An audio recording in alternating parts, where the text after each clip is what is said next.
Good afternoon. I would like to call the March 27 University Governance and Operations Committee meeting to order. Suzanne, we have a quorum. Yes. Please remember that only members of the committee can provide a second to a motion, and live stream of the public meeting is available to the public on youtube.com at the ABOR Live link. Today, we will start by reviewing a request to establish university admission requirements.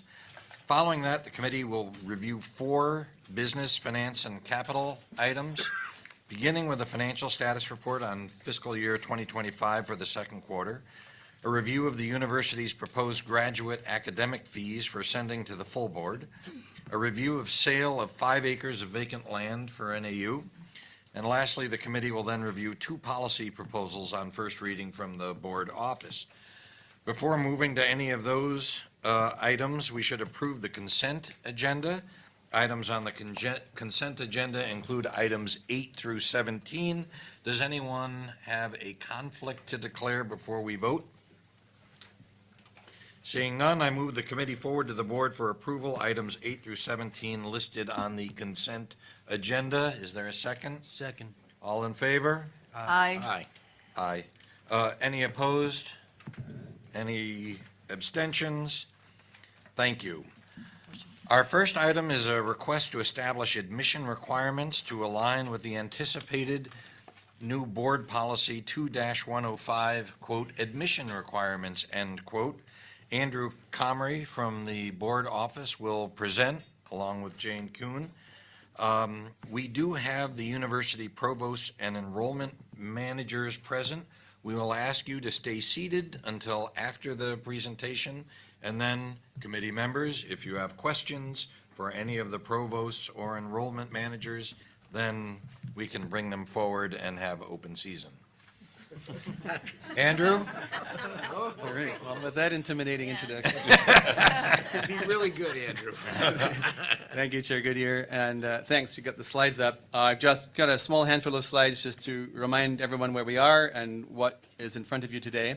So the context here, you'll recall at the last full board meeting, the board approved on first reading the revised board policy 2105 admission requirements. It will come up for its second reading in 2 weeks up at NAU, which is when it will, if it passes there, is when it is finally approved. The issue today is that that new policy requires each university to set particular kinds of admission criteria with board approval. And so they today are bringing you their 3 requests for approval by the committee and forwarding to the full board. So a quick recap of the salient parts of the policy that apply today.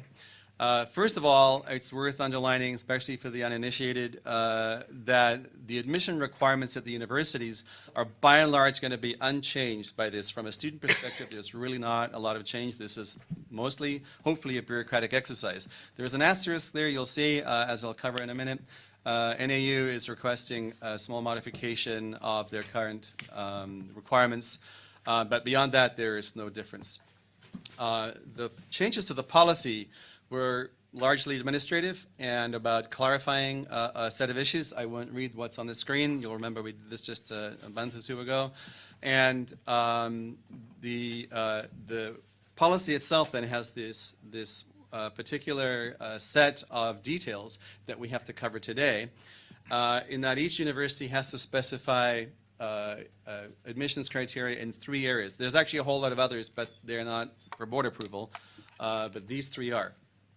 Each university must set guaranteed admission requirements for Arizona residents. That's a statutory requirement. Each university may set what we've called additional, what would effectively be higher admission requirements, whether that's core courses or GPA or placement tests, resident, all kinds of things, but each university can do that if they so wish. And then thirdly, they may set alternative criteria for applicants who do not meet the minimum specified by the board. So what is the current board minimum standard in the new policy? Here it is in short.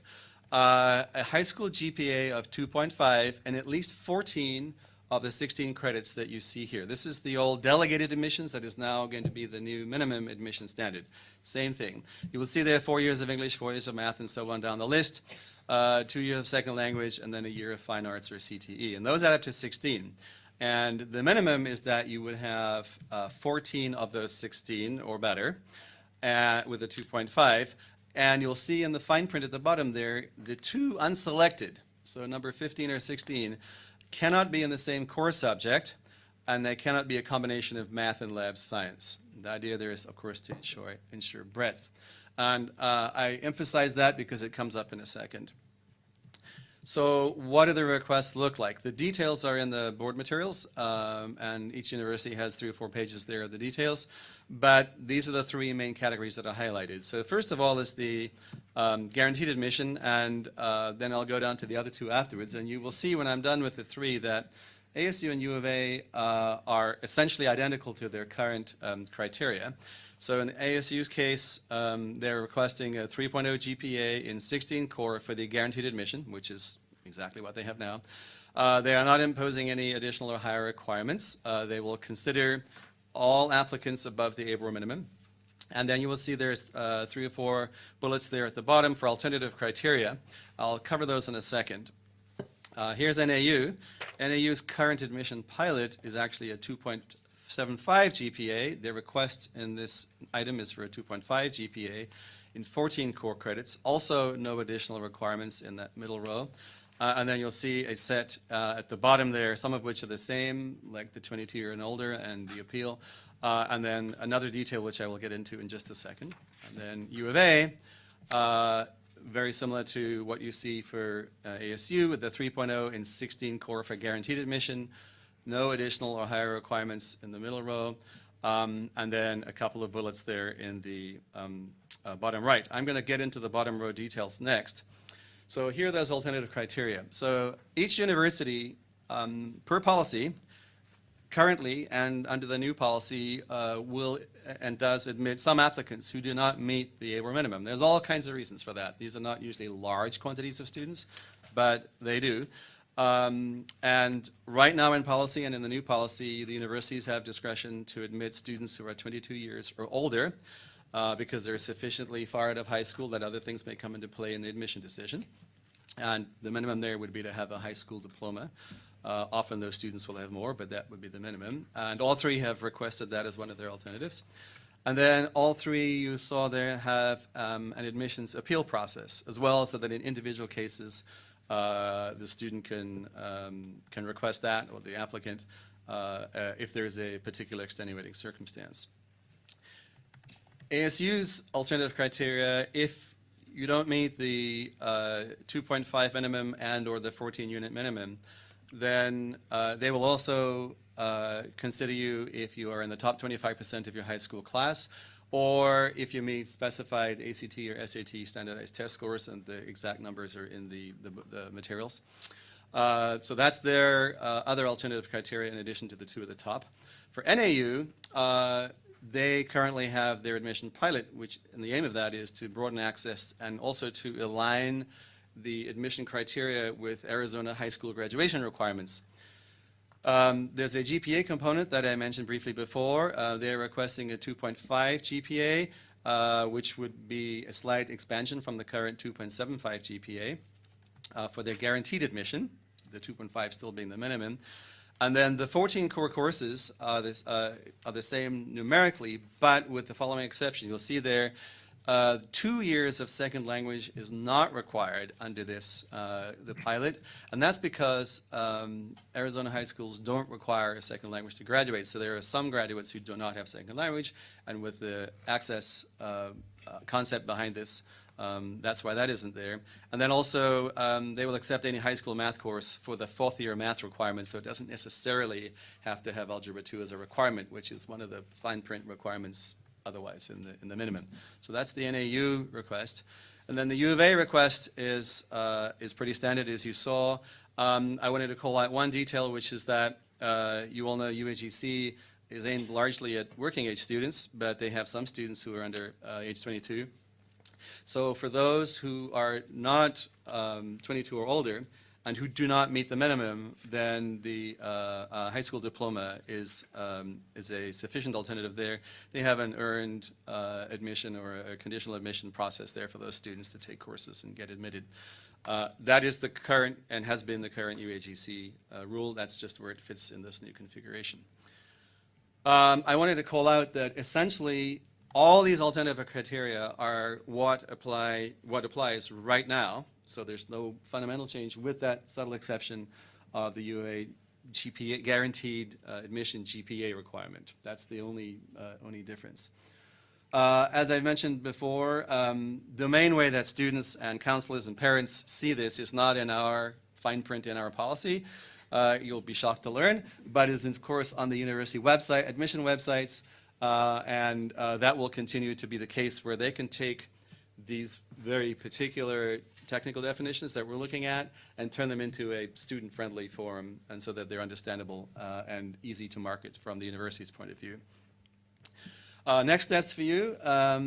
If this committee votes to forward the request of the universities to the full board, then they will be voted on at the full board meeting in 2 weeks up in Flagstaff. That will coincide with the second reading anticipated for final approval of the policy proper, into which these would slide. That is expected there. And so if both are approved at the full board meeting, then they would go into effect simultaneously. And that's the end of my slides. Thank you, Andrew. Are there questions for? Thank you, Chair Goodyear. Since NAU's is the largest departure, and this is not intended, Provost, as any disparaging piece of this, but I thought it might be worthwhile to hear from you, Provost Pugliese, kind of the thinking behind where NAU is headed with this and the rationale, since it is more of a departure than the other two institutions. Okay, I will start, and then I'll ask my colleague Annika Olson to step in. I assumed Annika could help. Yes. I think the main purpose is to be as transparent as is possible with Arizona resident students about what it takes to be admitted to Northern Arizona University. With the former policy differentiating delegated from assured admissions, that was a bit of a opaque, kind of a curtain around what it takes to access higher education for the populations that we hope to reach with our excellent programs. And then there was also the piece about aligning our core requirements with the coursework that's required to graduate from high schools and what kinds of curricula are available to students that are in high schools in rural and less well-resourced areas. We have also found that we had been, as have others of the Arizona universities, been admitting students with these admissions characteristics. And are increasingly able to serve them well, better. And we have many special ways in which we work with these students to support them to ensure that they're successful. So we really just want to, really open the doors, provide an opportunity, and then support those students to achieve degree with NAU, and then benefit from that throughout their lives with career advancement and, as our president likes to say, lives of purpose. Annika, do you want to jump in? Sure, Karen, thank you. Thank you for the question. All of you have the pilot report in the board materials that were submitted earlier. Our intention in a time where higher education value is questioned and trust is questioned is to be as transparent as possible.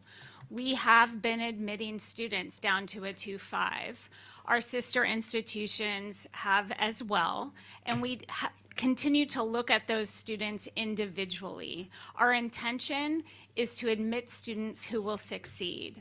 When we look at our pre-pandemic retention, fall 18 into fall 19, it was of this GPA band, the 275 to 299, it was 53.7. Since the pilot, we are at the highest retention we've been at 58.9. So 6 out of 10 students in this GPA band in the pilot do succeed. We've been laser focused on making sure that our student affairs support wraparound service. And when we talked about a sense of belonging, that our 2 student regents in the last committee meeting, being very intentional about ensuring students have a place to call home in Flagstaff and on our campuses. The provost team with our first year experience, intentional work, as well as intentional outreach and advising to these students that fall below a 3.0 is working. We've been at this for only 2 years. With going down to the 2.5 and expanding in that way, as I mentioned, we've all been admitting these students already. It is our intention to be transparent. And in the last couple days, when the amazing analytics team and Flagstaff have crunched numbers, the students that we admit between a 2.5 and a 2.74 perform pretty similarly to those at 2.75 to a 2.99. The N is small, but we intend to continue to increase our retention numbers and to make sure students don't exclude themselves when they look at our website and see our admission criteria. Personally, I'm really pleased to hear you explain it in this way. I mean, it's been I hesitate to say it, a quarter century ago or more since this board focused on changing directions, which was intended to lead to greater differentiation of our 3 universities. I would say that's been a 25-year pilot, but that might deprecate it far too much. But to me, what you're doing in focusing on access is really to make real the differentiation of NAU. And I appreciate, Annika, what you've provided in those numbers about the success of those students based on the pilot. So to me, I'm pleased to see you move ahead with this. I really thought that it deserved more attention. And I think it's important especially to highlight the success of those students in that category that occurred during the pilot program for NAU that this board authorized, 3 years ago almost now. So thank you. Thank you. President Crow? One of the afflictions that some regents are already familiar that I have, which is a strange kind of weird triggering memory. And so one thing that this discussion triggers is a remembrance of the fact that in Arizona, unlike Georgia, which I just did a comparison with 23 universities versus our 3 universities, they built a comprehensive public university system. Arizona did not. Arizona built community colleges on a district-by-district basis with no state coordination. We did not build a state college system in between, like many, if not most, other states. And in Georgia, they decided to build this other type of institution. And so in Arizona, based on the admission standards that we're talking about, only a tiny fraction of people that go to high school are eligible to attend the public universities except by exception.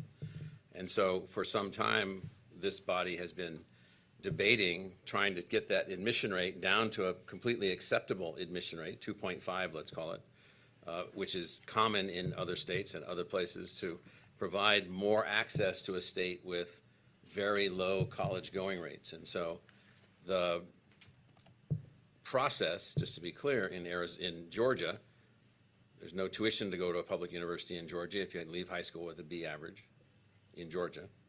Georgia's per capita GDP, which was never ahead of Arizona's, ever, is now substantially ahead of Arizona's per capita GDP.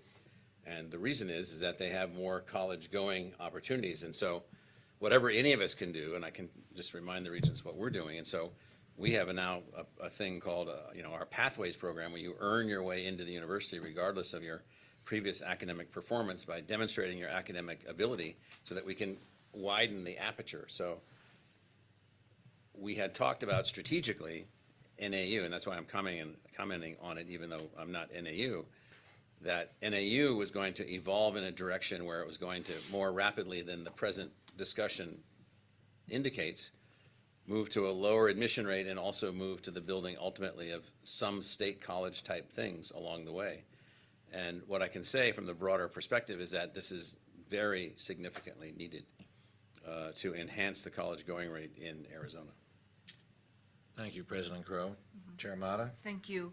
Annika, so you have been putting resources to help this student, and you will continue to do that as we evolve and increase. So what is the estimate that you see increasing this number of students coming to NAU, if you have an idea? Oh, if I had a crystal ball, I would be able to answer that very specifically. What we have seen from the pilot, as indicated on the report you have, when we removed the second language and aligned with the high school graduation requirements, we saw an uptick in our, not only the admitted students, but those that were in that first year cohort on the 21st day. We expect the same thing, but not probably to the degree in which we saw when we did the initial pilot. Students, in particularly since COVID, those that I have interacted with frequently question their abilities, whether they have a 4.0 or a 2.5. And so I think what is critically important for these students is to make them understand that they can do it. And our admission criteria are critical in helping us understand what a student's ability are at a point in time. It doesn't reflect the grit that they've had to get there and what they will develop once they are on one of our campus virtually or in person. So I think it's really about those wraparound services as well. We are hopeful for an increase in that every Arizona high school graduate with a 2.5 or higher applies to all three of our institutions and picks the best fit for them and where they see themselves in the future. Thank you. And I want to thank also President Crow for his comment about this. And yeah, thank you. All right, we have discussed this extensively in prior meetings, and we have much more on our agenda. So it's time for a vote. This is an action item. I move that the committee forward to the board for approval each university's request to establish admission requirements to align with the required or with the anticipated new board policy 2-105 admission requirements as described in the executive summary. Is there a second? Second? All in favor? Aye. Any opposed? Any abstentions? The motion carries. Thank you, Andrew. Thank you, Jane. Our next item is a financial status report of the fiscal year 2025 operating budgets for the three universities. Brad Kendricks from the board office will introduce this item. University CFOs are also present to answer any questions. Brad? Thank you, Chair. So as you just mentioned, this is a review of our second quarter financial results. So board policy requires the universities to come and give updated, somewhat detailed information about their financial progress throughout the year, bookended by their actual financial statements and their budget proposals for the next year. So we had talked through kind of the arc of financial discussions during the year, and we've since moved a little further along. So now we are through both the first quarter and the second quarter, so we can look at how budgets and forecasts have updated. So we are at our financial update in the third quarter of the year, kind of reflecting on the first half. So the universities are now coming into the second half of the year. However, we have like final financial numbers, so we can do some official comparisons. The important takeaway is that this is sort of a palate cleanser or an appetizer, if you will, towards the May and June meetings, where we'll be talking about university budgets, enrollment forecasts for the next year, and really setting the stage for our priorities and strategies moving into the next planning cycle. So these are smaller than I anticipated, but I'm just going to cover a couple of highlights. So these are summary tables from each of the universities looking at revenues and expenses. And if we look in the case of ASU, the highlighted numbers are really that total revenue and expenditure, or expenses. The forecast from last quarter to this quarter has swung with both increasing about 1%. So some more money's coming into ASU, some corresponding money is being spent by ASU, but fundamentally, we're looking at a kind of similar forecast for the year than what we have been forecasting after the first quarter data. So these numbers all hold somewhat consistent. We look at Northern Arizona, that is even more literally consistent in that they are projecting the same targets for the year with 2 quarters of actual data under their belt. So again, no little fluctuations here and there, but net looks about the same as what was being forecast. As we move into the University of Arizona, you see a little bit more movement, especially on the revenue side, where there's stronger, a little bit different numbers around net tuition for the year, but stronger results in their other revenues, which I believe are mostly tied into things like auxiliaries and student-related revenues on campus, housing revenues, and so forth. As you might imagine, with more revenue comes more cost to generate said revenues, so expenses were up as well. However, the revenues are outpacing the expense such that the change in net position for the year is a bit stronger than has been forecasted thus far this year.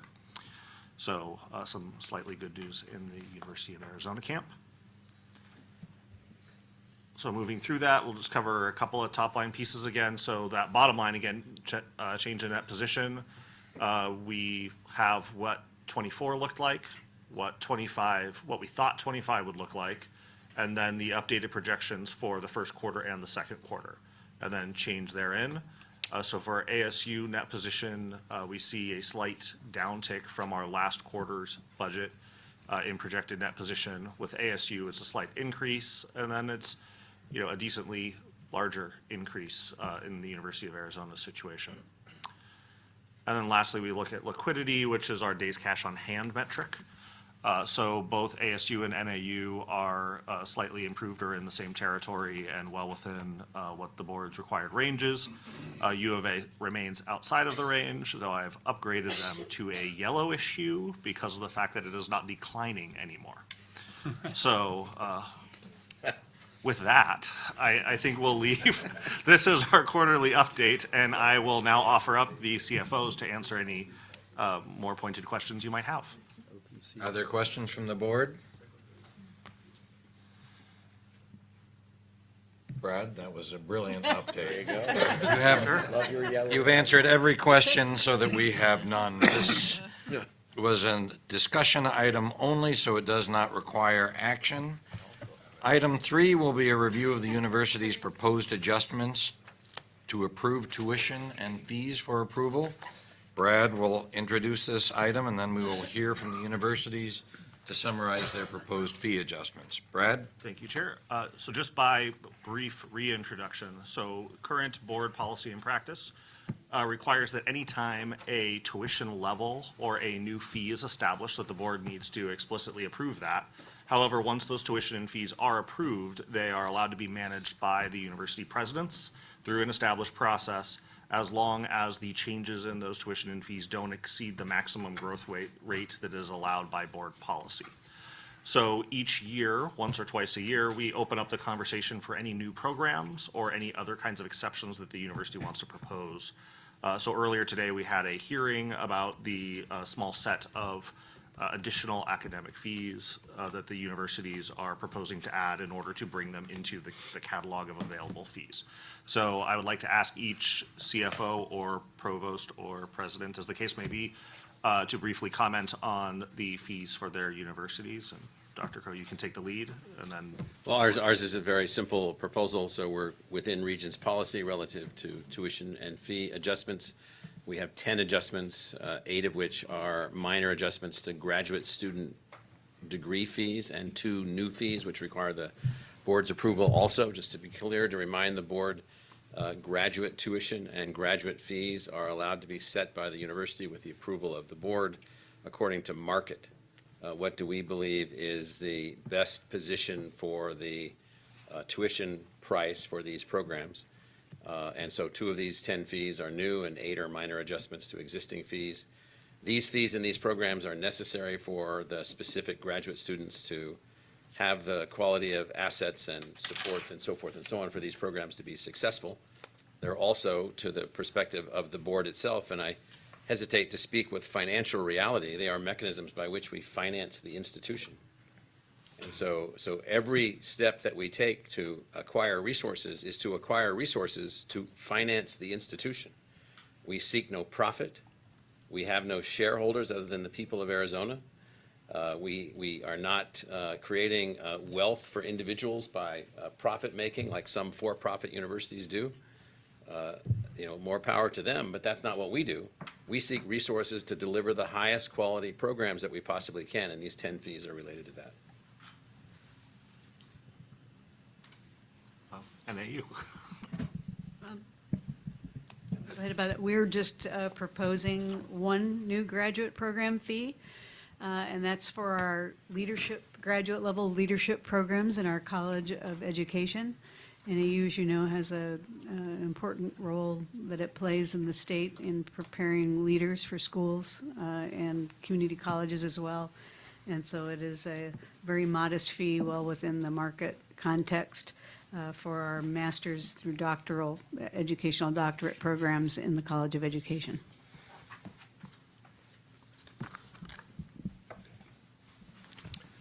The University of Arizona is proposing 2 graduate program fees for our new programs in physical therapy and physician assistants. These are new programs that will be operating this coming fall and the following fall.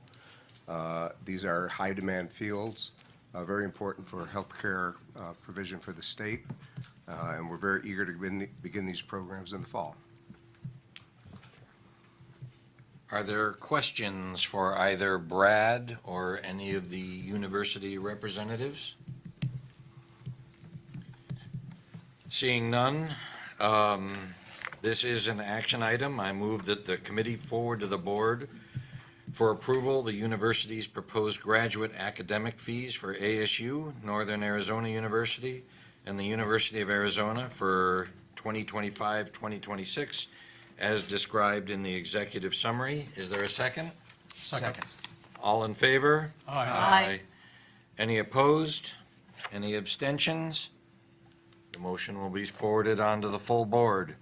Next will be a review of the sale of 5 acres of vacant land, including a waiver of ABOR policy regarding certain real property be sold at public auction for NAU. I will invite Bjorn Flugstedt, NAU CFO, to present this item. Bjorn?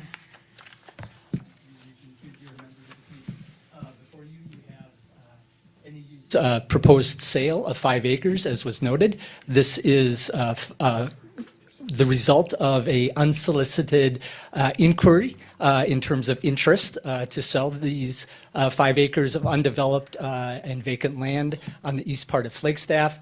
As part of our campus master plan, we had not identified any specific use for these 5 acres. It is at the corner of 120 acres that we had purchased in 2018. It is 5 acres for $650,000. That's at the high end of the 3 appraisals that we went forward to pursue. And with that, I will answer any questions that you might have. Are there questions from any of the committee members? Seeing none, I move that the committee forward to the board for approval the sale of real property to an adjacent landowner, including a waiver of ABOR policy regarding certain real property be sold at public auction as described in the executive summary. Is there a second? Second? All in favor? Aye. Any opposed? Any abstentions? Very persuasive, Bjorn. The next item. Brilliantly done. Buy low, sell high. Yes. The next item for discussion is an amendment to the cash balance pension plan. Brad Kendricks will present this item. Brad? Thank you, Chair. So as a reminder, the board office administers several retirement programs on behalf of the university system. One of those programs is a cash balance pension plan. And that plan, the plan document has to be revised every year to reflect current contracts, compensation issues, and so forth of the plan participants. You all approved that amendment a little earlier this year, but we found some minor calculation errors that need to be remedied. So we're asking to have you approve the corrected document. Thank you. Are there questions or comments from anyone on the board? This is an action item. I move that the committee forward to the full board for approval the 11th amendment to the cash balance pension plan as described in the executive summary. Is there a second? Second. All those in favor? Aye. Any opposed? Any abstentions? The motion is sent to the full board. Our next two items are proposed revisions to board policies. Item 6 is a proposal to revive policies 1-120, 2-210, 2-225, 4-324, 5-204, 6-108, 6-211, 6-302, 6-304, and 6-404. Similarly, item 7 is a proposal of revisions to policy 5-305.01 and new policy 1-126. I invite Executive Director Chad Sampson to provide an overview of both proposals. Chad? Thank you, Chair Goodyear. I appreciate you reading off all of the policies. Yes. These are, to reiterate, a first reading of these changes to these policies. By way of context, as our board may recall, at our last special board meeting in February, I provided a federal activities update and shared that higher education in this nation and in this state faces new and unprecedented challenges.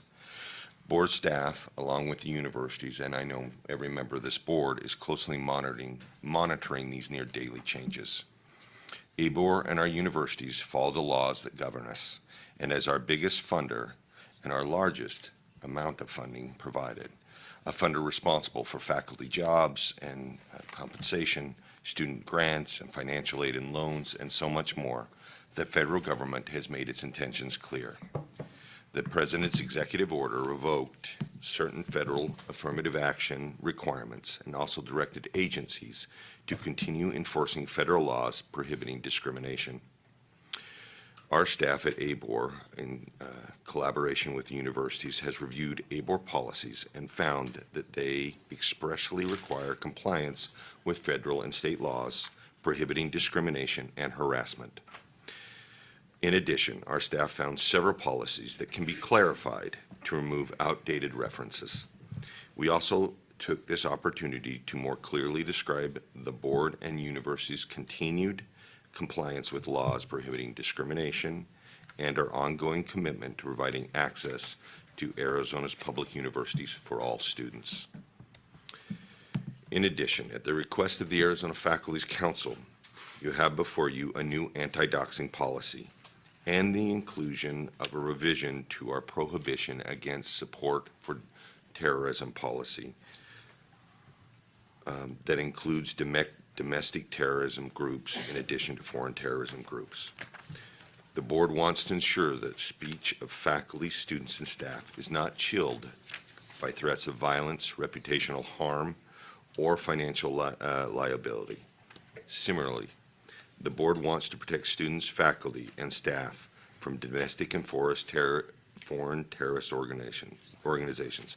Both policies were narrowly drafted to prohibit behavior that is not speech protected under the First Amendment. I am here along with our attorney, Samantha Blevins, to answer any questions and provide any technical advice. Are there questions for Chad or Sam? Fred? Not a Or, question. excuse me, Regent Duvall. Oh, thank you, Mr. Chairman. Yes. I just want to call out Kate Ellis for her leadership on the anti-doxing language. This is it's a sensitive and important topic. It is important that our campuses feel and be safe for both faculty and for students, and grateful for the working relationship that we have with Kate and the Faculty's Council to have brought this to our attention. Regent Penley? Thank you very much, Chair Goodyear. I just really appreciate the care with which the legal staff has taken in developing these changes.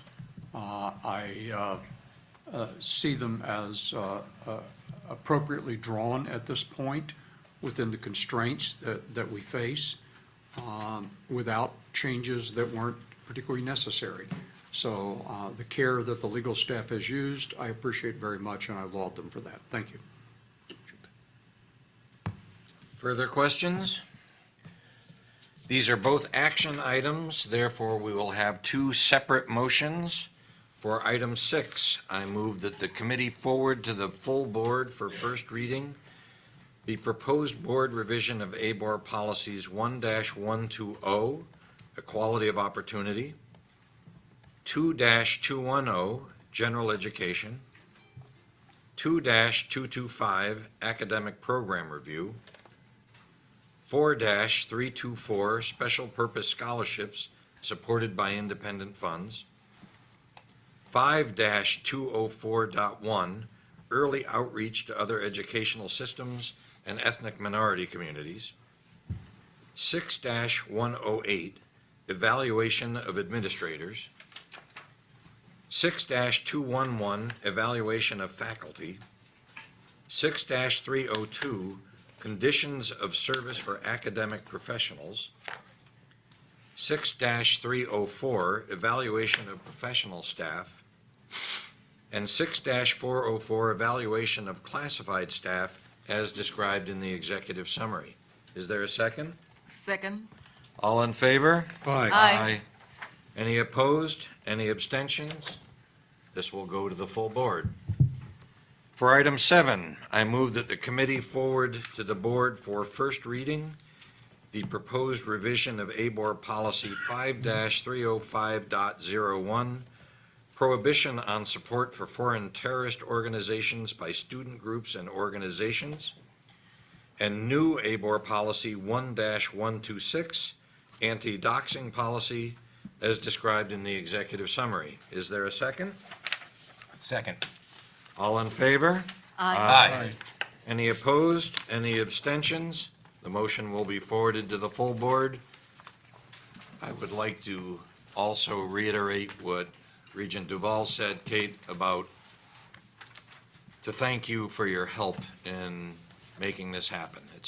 The doxing language is already law in Arizona, but having us reinforce it and clarify it through our actions is a positive thing. Thank you for your help.